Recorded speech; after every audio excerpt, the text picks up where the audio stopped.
नमस्कार प्रिय दर्शकों, एक बार और आपका स्वागत है हमारे YouTube चैनल में। प्रिय दर्शकों, आज का जो प्रसंग है बड़ा ही ज्ञानवर्धक, बड़ा ही मोटिवेशनल है।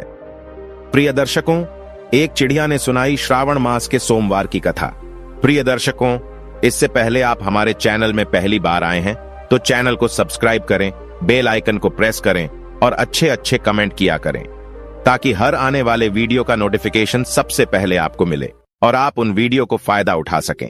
चलिए शुरू करते हैं प्रिय दर्शकों, आज की ये प्यारी सी कहानी, ये प्यारा सा वीडियो। एक समय की बात है, चिड़िया और तोता एक शिव मंदिर के बाहर बैठे हुए थे।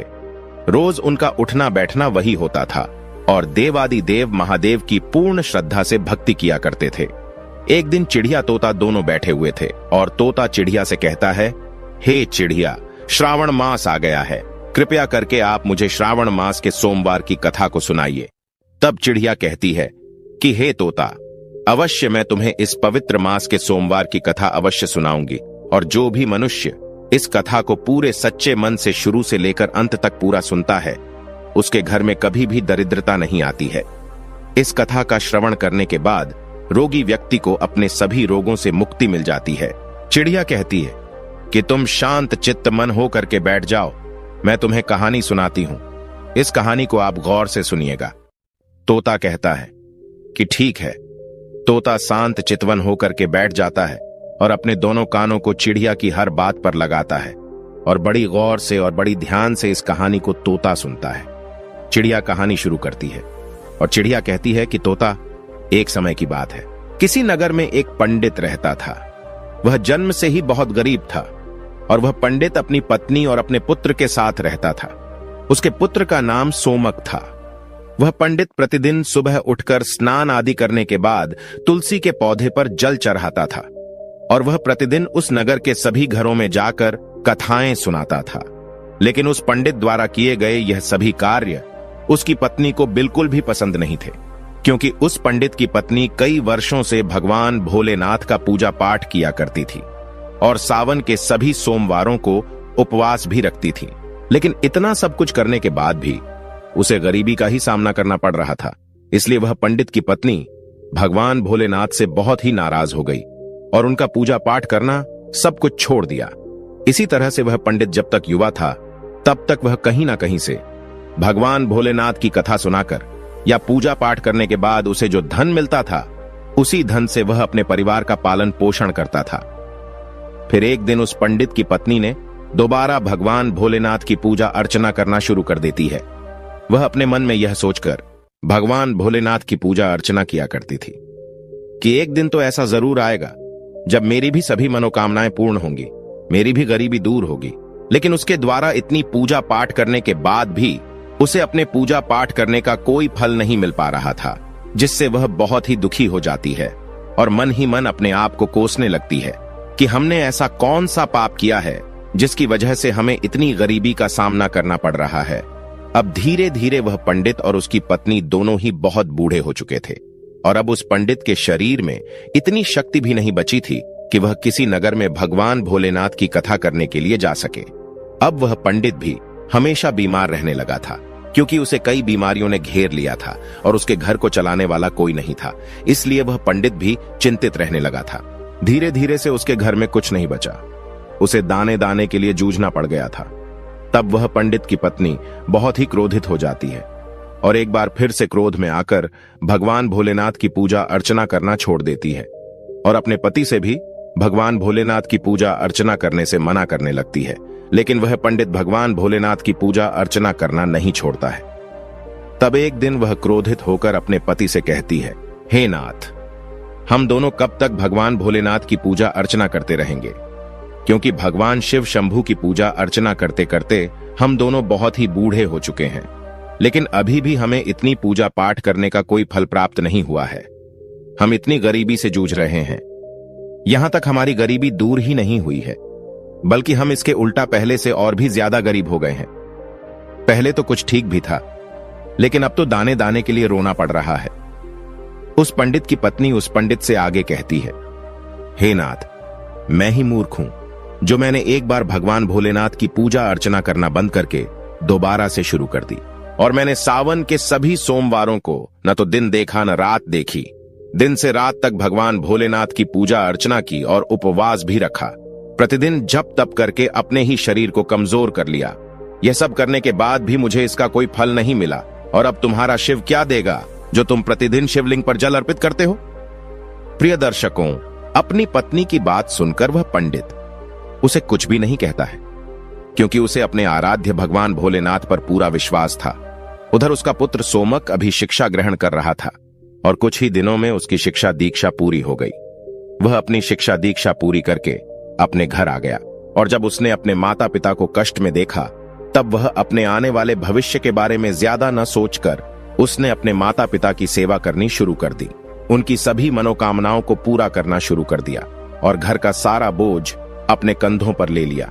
वह अपने पिता की तरह नगर नगर जाकर भगवान भोलेनाथ की कथाओं को सुनाने लगा और कथा सुनाने पर मिली दक्षिणा से अपने परिवार का पालन पोषण करने लगा। ऐसे ही कई वर्ष गुजर जाते हैं।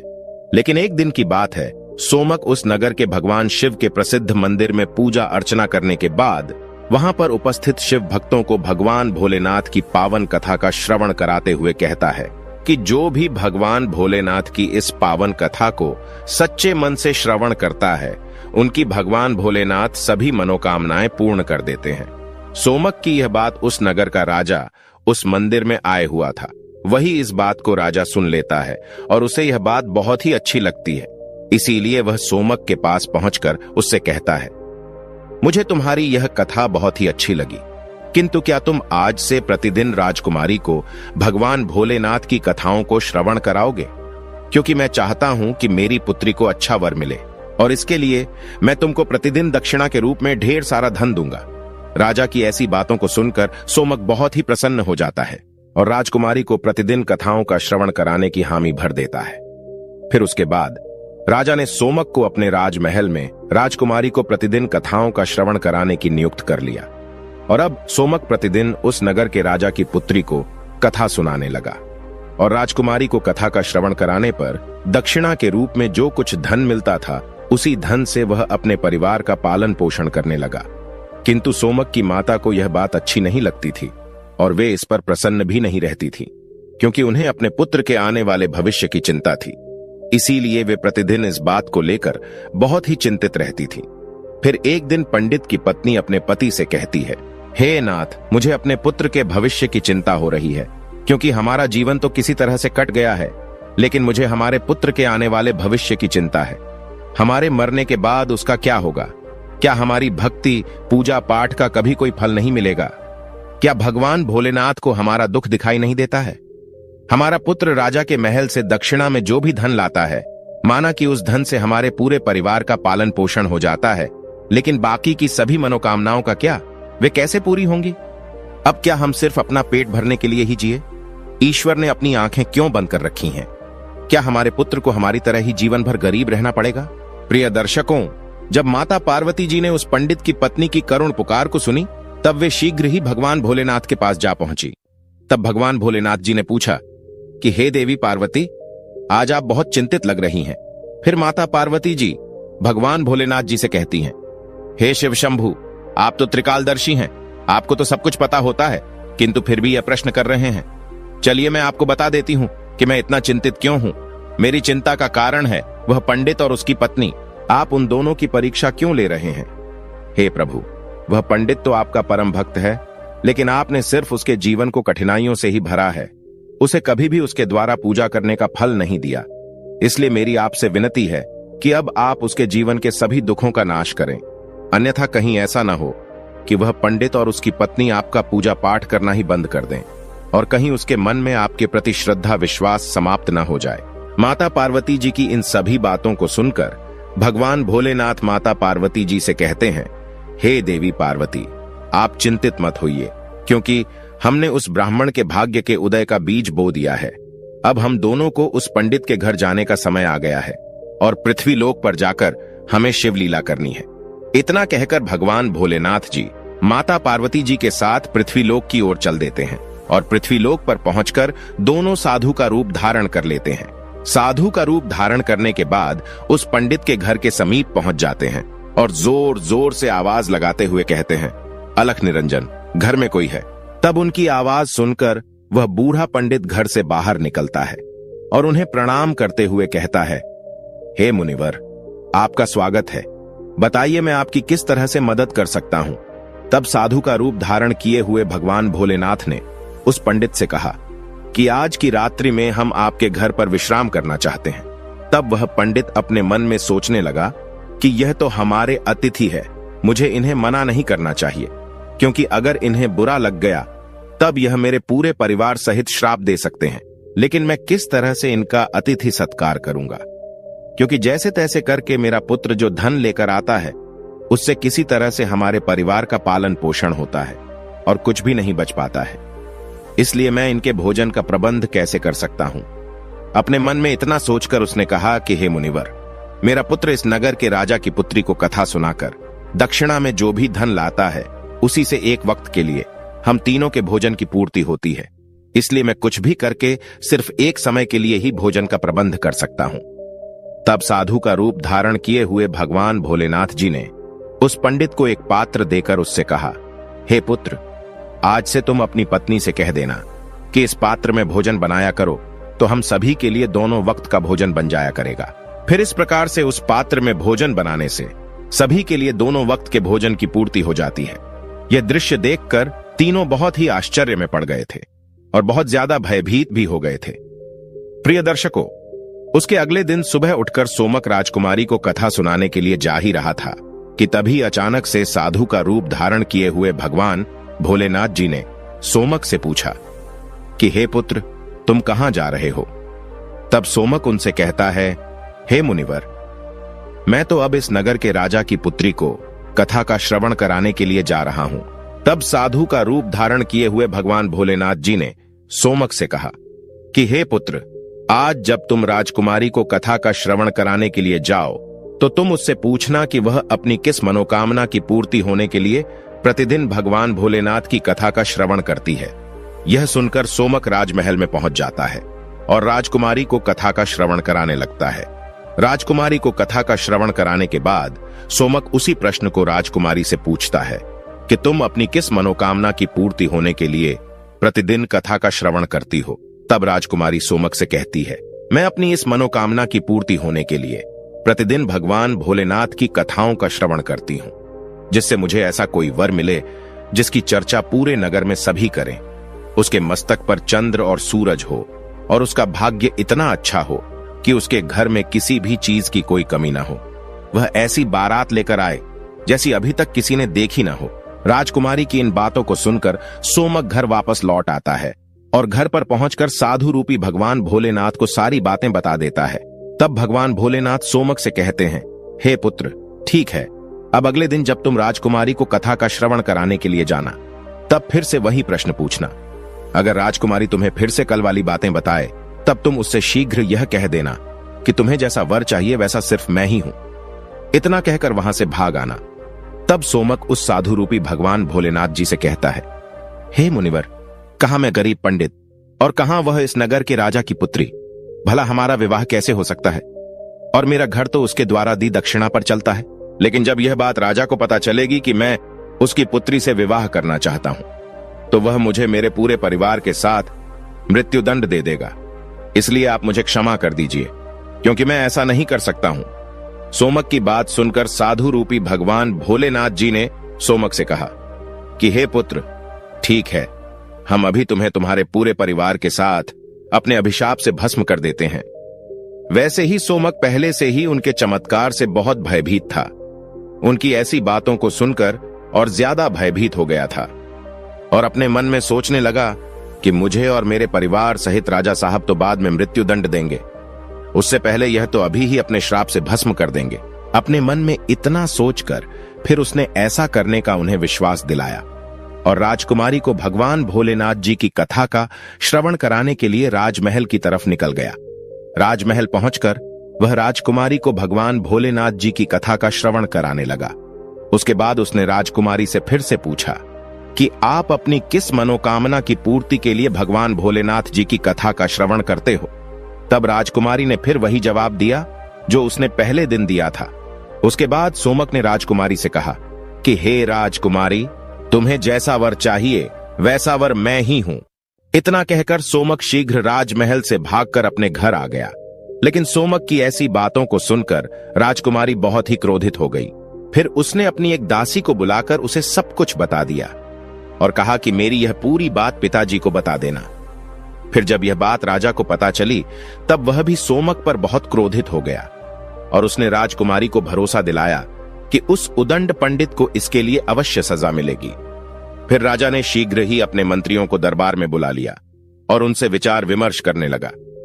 तभी उसके महामंत्री ने उस राजा से कहा कि हे राजन, उसने अपराध तो फांसी दिए जाने वाला किया है, लेकिन वह तो एक पंडित है, क्योंकि अगर आप उसे फांसी दे देते हो तब आपको एक ब्रह्म हत्या का घोर पाप लगेगा। इसलिए हमें उसे कुछ अलग से दंडित करना चाहिए, जिससे आपको ब्रह्म हत्या का घोर पाप भी न लगे। प्रिय दर्शकों, फिर राजा काफी देर तक विचार विमर्श किया और अपने कुछ सैनिकों को बुलाकर उनसे कहा कि उस पंडित के घर जाओ और उससे कह देना कि राजा साहब तुम्हारे साथ अपनी पुत्री का विवाह करने के लिए तैयार हैं, लेकिन उनकी कुछ शर्तें हैं जिन्हें अगर आप पूरा नहीं कर पाए तो तुम्हें और तुम्हारे पूरे परिवार के साथ मृत्युदंड दे देंगे। राजा साहब की पहली शर्त है कि सभी बारातियों के ठहरने के लिए कई सारे बारात घर बनाए जाएं। सभी बारात घर बारातियों से भरे होने चाहिए, कोई भी बारात घर खाली नहीं बचना चाहिए। दूसरी शर्त यह है कि बारातियों के अतिथि सत्कार में बनाया गया भोजन बचना नहीं चाहिए। तीसरी शर्त यह है कि ऐसी अद्भुत बारात होनी चाहिए जिसकी प्रशंसा इस नगर के सभी लोग करें, और अगर बारात के पहुंचने पर हमारी कोई भी शर्त अधूरी पाई जाती है तब बारात में आए हुए सभी बारातियों को भी मृत्युदंड दे दिया जाएगा। राजा का आदेश पाकर वे सैनिक सोमक के घर की तरफ निकल जाते हैं। उधर सोमक घर पहुंचकर साधु रूपी भगवान भोलेनाथ जी को सारी बात बता देता है कि आपके कहे अनुसार कहने पर राजकुमारी बहुत ही क्रोधित हो गई थी। अब शीघ्र ही फांसी का संदेश पहुंचने ही वाला है। इतने में राजा के सैनिक जोर जोर से दरवाजा खटखटाने लगते हैं। दरवाजा खटखटाने की आवाज सुनकर सोमक के पिता दरवाजा खोलते हैं। तब वे सैनिक उसके पिता से कहते हैं, क्या तुम्हारा ही पुत्र राजकुमारी से विवाह करना चाहता है? चलो ठीक है। राजा साहब ने भी अपनी पुत्री से विवाह करने के लिए अनुमति दे दी है, लेकिन राजा साहब की कुछ शर्तें हैं जिन्हें पूरा करना ही पड़ेगा, नहीं तो तुम्हारे पूरे परिवार को मृत्युदंड दे दिया जाएगा। उन सैनिकों की बात सुनकर सोमक के पिता बहुत ही भयभीत हो जाते हैं और उनसे कहते हैं, हे सैनिकों, हमें राजा साहब की किन शर्तों को पूरा करना पड़ेगा, उन शर्तों को हमें बताने का कष्ट करें।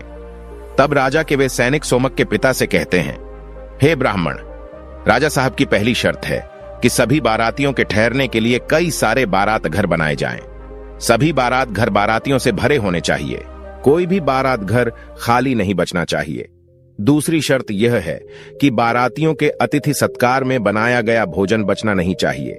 तीसरी शर्त यह है कि ऐसी अद्भुत बारात होनी चाहिए जिसकी प्रशंसा इस नगर के सभी लोग करें, और अगर बारात के पहुंचने पर हमारी कोई भी शर्त अधूरी पाई जाती है तब बारात में आए हुए सभी बारातियों को भी मृत्युदंड दे दिया जाएगा। राजा के सैनिकों की बात सुनकर सोमक और उसके पिता बहुत ही भयभीत हो जाते हैं, यहां तक कि उनके हाथ पैर तक कांपने लगते हैं। तब साधु रूपी भगवान भोलेनाथ जी ने उनसे कहा कि तुम मत डरो, बल्कि अपना उत्तर देकर राजा के सैनिकों को विदा करो कि आप विवाह की तैयारी शुरू करें। हम बारात वाले दिन बारात लेकर पहुंच जाएंगे। फिर सोमक ने अपना उत्तर उन सैनिकों को बताकर उन्हें विदा कर दिया और वह सैनिक राजमहल पहुंचकर राजा को सारी बातें सुना देते हैं। लेकिन जब राजा को सोमक की तरफ से सकारात्मक उत्तर प्राप्त होता है तब वह बड़े ही आश्चर्य में पड़ जाता है और वह अपने मन में सोचने लगता है, आखिर वह गरीब पंडित किसके भरोसे पर इतनी दुर्लभ शर्त के बावजूद भी मेरी पुत्री से विवाह करने के लिए तैयार है? क्या मेरा कोई दुश्मन उसका साथ दे रहा है? इसी तरह के कई विचार उसके मन में उठते रहते थे। उसके बाद उसने उस नगर के कई घरों को बारात घर की तरह सजा दिया और कई सारे तंबू का प्रबंध भी कर दिया। राजा यह सब यह सोचकर कर रहा था कि कहां वह पंडित इतने अधिक बारातियों को ला पाएगा, और जब अधिक बाराती न आने पर वह मेरी शर्त हार जाएगा, फिर वह उसे पूरे परिवार सहित मृत्युदंड दे देगा। इधर सोमक उस नगर में जिसे भी अपनी बारात में चलने के लिए कहता था वह उसे यह कहकर मना कर देता था कि नहीं, मुझे इतनी जल्दी नहीं मरना है। तुम्हारा तो अंतिम समय निकट आ गया है, इसलिए हम तुम्हारे साथ बारात में मरने के लिए क्यों जाएं? उन सभी की ऐसी बातों को सुनकर सोमक बहुत ही परेशान रहने लगा था, क्योंकि अभी तक उसके साथ बारात में चलने के लिए कोई भी व्यक्ति तैयार नहीं हुआ था। फिर विवाह का दिन भी आ गया और विवाह वाले दिन सोमक और भी ज्यादा चिंतित था। जब साधु रूपी भगवान भोलेनाथ जी ने सोमक को बहुत परेशान देखा, तब वे सोमक से बोले कि हे पुत्र, आज तो तुम्हारा विवाह है और आज के दिन भी तुम इतना परेशान हो रहे हो। बताओ, तुम किसी बात को लेकर इतना चिंतित हो रहे हो? तुम हमारे रहते हुए चिंतित मत हो, हम तुम्हारे साथ हैं। तब सोमक ने भगवान भोलेनाथ जी से कहा कि हे मुनिवर, क्या फायदा आपको बताने का, मेरा तो भाग्य ही खराब है। वैसे भाग्य में जो लिखा होता है वही होता है। यही कहकर तैयार होकर उनके साथ राजमहल की तरफ चल देता है। प्रिय दर्शकों, फिर भगवान भोलेनाथ जी ने सोमक की बारात में चलने के लिए सभी देवताओं, भूत प्रेतों और गंधर्वों को मनुष्य रूप में सोमक की बारात में चलने के लिए आमंत्रित कर लिया और सोमक की बारात में शामिल कर लिया, जिसके कारण सभी बारात नाचते हुए बारात घर पहुंच गए। जब सोमक की बारात पहुंची, तब इतने सारे बाराती आए हुए थे कि राजा द्वारा सजाए गए सभी बारात घर और यहां तक कि सभी तंबू बारातियों से भर गए और कुछ बारात तो बिना तंबू के बाहर ही रह गए। फिर जब राजा के पास सूचना भिजवाई गई कि बारातियों के ठहरने के लिए बारात घर और तंबुओं में जगह नहीं बची है, ठहरने के लिए और प्रबंध कराया जाए, तब राजा अपने मन में सोचने लगा कि अभी तो कोई भी उसके साथ बारात में आने के लिए तैयार नहीं था और अब कहां से इतने बाराती आ गए हैं। मुझे एक बार चलकर देखना चाहिए। इतना सोचकर राजा तुरंत ही वहां पहुंच गया और जब भगवान भोलेनाथ जी ने राजा को बारात में आया हुआ देखा, तब उन्होंने शुक्र और शनिदेव को बच्चे का रूप धारण करवा दिया और उन्हें भूख के कारण विलाप करवा दिया। इधर जब राजा ने दोनों बच्चों को जोर जोर से विलाप करते हुए देखा, तब उसने भगवान भोलेनाथ जी के पास पहुंचकर उनसे पूछा कि हे महात्मा, ये बच्चे इतना विलाप क्यों कर रहे हैं? तब साधु रूपी भगवान भोलेनाथ जी ने उस राजा को जवाब देते हुए कहा कि ये दोनों बच्चे बहुत भूखे हैं, इसीलिए ये इतना विलाप कर रहे हैं। फिर राजा ने उन दोनों बच्चों को भोजन करने वाले स्थान पर भेज दिया। उसके कुछ ही देर बाद राजा के सैनिकों ने उनके पास आकर बताया कि हे राजन, वे दोनों बच्चों ने तो सारा भोजन समाप्त कर दिया है और फिर भी वे दोनों जोर जोर से चिल्ला रहे हैं कि उन्हें भूख लगी है। अपने सैनिकों की ऐसी बातों को सुनकर राजा बहुत ही परेशान हो जाता है, क्योंकि अब उसका सारा अहंकार चूर चूर हो गया था। फिर वह साधु रूपी भगवान भोलेनाथ जी के चरणों में अपने दोनों हाथों को जोड़कर बैठ गया और उनसे कहने लगा कि हे साधु महाराज, अब मेरी लाज आपके ही हाथ में है। तब भगवान भोलेनाथ जी ने उस राजा से कहा कि कोई बात नहीं, सब कुछ ठीक हो जाएगा। आप राजमहल जाकर बारात की स्वागत की तैयारी शुरू कीजिए। फिर राजा ने उस नगर के सभी घरों को अच्छी तरह से सजाया और पूरे नगर को एकदम दुल्हन की तरह सजाया गया। सोमक भी विवाह की पोशाक में किसी राजकुमार से कम नहीं लग रहा था। सोमक के सेहरे को चांद और सूरज से सजाया गया था और अगुवानी के समय सोमक एक सुंदर से रथ में बैठकर राजमहल की तरफ जाने लगा। उस रथ के आगे कई सारे बाराती बैंड बाजे नाच रहे थे और कई बाराती हाथ में मुद्राएं लेकर एक दूसरे पर न्योछावर करके इधर उधर उछाल रहे थे। सोमक की बारात के ऐसे दृश्य को देखकर उस नगर के कुछ लोग कहने लगे कि इस पंडित का भाग्य तो देखो, इसके मस्तक के सेहरे को चांद और सूरज से सजाया गया है और इसके चारों तरफ से इस प्रकार धन लक्ष्मी उछाली जा रही है जैसे किसी धनवान राजा की बारात निकल रही है। और ऐसी बारात तो हमने अपने जीवन में कभी देखी भी नहीं है और न आगे देखने की उम्मीद है। यह पंडित तो भाग्य का बहुत धनी है। प्रजा की ऐसी बातों को सुनकर माता पार्वती जी भगवान भोलेनाथ जी से कहती है, हे प्रभु, यह तो सत्य है कि आपकी कृपा जिस भी मनुष्य पर हो जाती है उसके लिए अन्न धन भंडार के ताले खुल जाते हैं। भगवान भोलेनाथ जी माता पार्वती जी से कहते हैं, हे देवी पार्वती, जो भी भक्त मेरी श्रद्धा भाव से पूजा अर्चना करते हैं, मैं उनकी पूजा अर्चना का फल अवश्य देता हूं और उन्हें तभी तक दुखों को झेलना पड़ता है जब तक कि उनके पाप कर्म नष्ट नहीं हो जाते हैं। जैसे ही उनके पुण्य कर्मों का उदय होता है, वैसे ही उसके भाग्य के बंद पड़े दरवाजे खुल जाते हैं। फिर सोमक और राजा की पुत्री का विधिपूर्वक विवाह हो जाता है और वह राजकुमारी को डोली में बिठाकर अपने घर ले आता है।